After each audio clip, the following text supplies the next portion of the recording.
If you're walking on eggshells in your relationship, you might be asking the wrong question. The question isn't, does this hurt? The question is, does this change? Right now, you know how confusing this gray area can be, and I get it. You feel shut down, and you might be asking yourself the question I hear constantly. Is this emotional abuse, or is this just a hard marriage? In a previous video, we talked about the red flags that confirm abuse. But today, I want to look at the other side of the coin. I gotta show you that. Because sometimes behavior looks scary or damaging in the moment, but the pattern tells a different story. So today, I'm giving you 6 specific signs that what you are dealing with is not emotional abuse. It's a skill gap that can actually be healed. And stick around until the end because I'm going to share the one sentence that separates context from cover. And knowing the difference will stop you from waiting forever for a change that ain't coming. I'm Elena. Let's get started. Conflict doesn't linger. It gets addressed. In a healthy dynamic, even when things go wrong, he has the ability to calm himself down, to come back, to name the behavior and take responsibility. Maybe it's minutes, maybe it's hours, it could even be days, but it happens. And here is the key. He does this without being dragged there by you. Totally on his own. He doesn't need you to beg for an apology. He doesn't need you to explain for 3 hours why what he did hurt you. If he circles back on his own to fix it, that's not abuse. That is a skill gap that I mentioned earlier, and it is being actively repaired. This next one is really easy to miss. This isn't a pattern that runs the relationship. We all have bad days. We all get dysregulated where our emotions are everywhere and we say things we didn't mean. But in a safe relationship, that behavior shows up under extreme stress. It is not the default posture of the relationship. Abuse is patterned. Abuse is a cycle.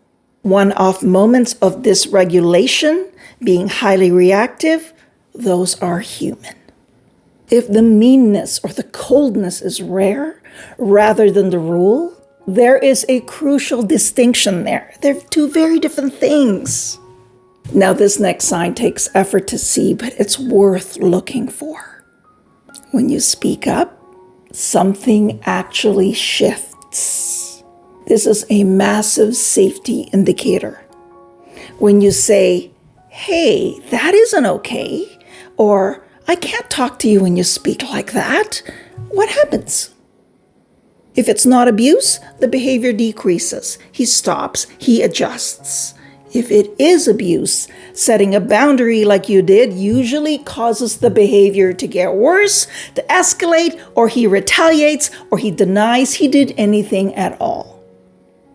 If your no is respected, that isn't abuse. You're working with something different there. This next sign is overlooked by so many because it's often hidden. They don't need you to say it perfectly to take responsibility. This one is huge for so many of the women I worked with. He messes up, he owns the impact, even if it's uncomfortable for him. Even if he's not very good at it. He doesn't require you to soften your tone before he listens, or explain it perfectly before he understands, or apologize for having a reaction in the first place to his bad behavior. If he can say, "I messed up," without adding, "but you made me do it," that is a gorgeous green flag. This next sign brought a lot of relief to couples when I pointed it out. They want to understand you, not manage you. You have to remember that control silences you. It shuts you down, shuts down your perspective because your perspective is not convenient.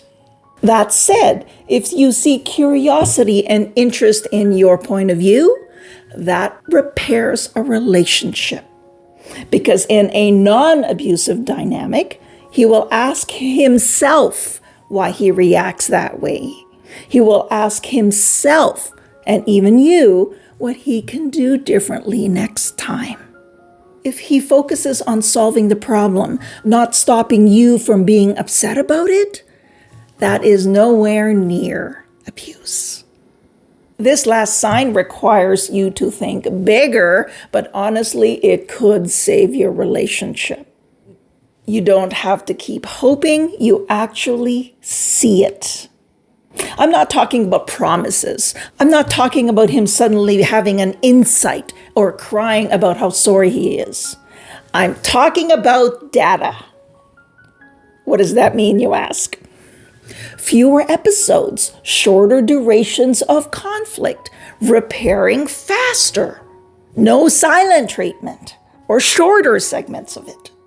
Time tells the truth. And if you look back over the last 6 months, has the trajectory moved towards emotional safety for you? If yes, that is real hope. Now I want to give you the concept I mentioned at the start, because often we make excuses for them. Oh, he's stressed at work. He had a hard childhood. He's tired. That is context, and context is important. But here is the line in the sand. Context explains behavior only if it leads to change. When context becomes a reason why nothing has improved, when I'm stressed becomes the permanent excuse for treating you poorly, it stops being context. It becomes cover.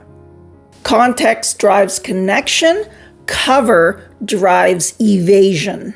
Don't let context keep you stuck in a pattern that hurts you.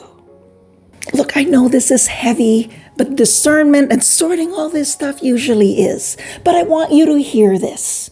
You are allowed to hold compassion and standards at the same time. Acknowledging that he isn't abusive doesn't mean you have to accept being hurt. And you don't need to rush to label him a villain, but you also don't need to wait forever for things to get better. Seeing the truth, this gray, messy truth, it's not denial, it is strength. And if you watched this and thought, Elena, none of those 6 signs are happening in my marriage, then I need you to watch this video next. It's the one where I talk you through the 5 questions that reveal if you are dealing with emotional abuse. Take care of yourself, and I'll see you there.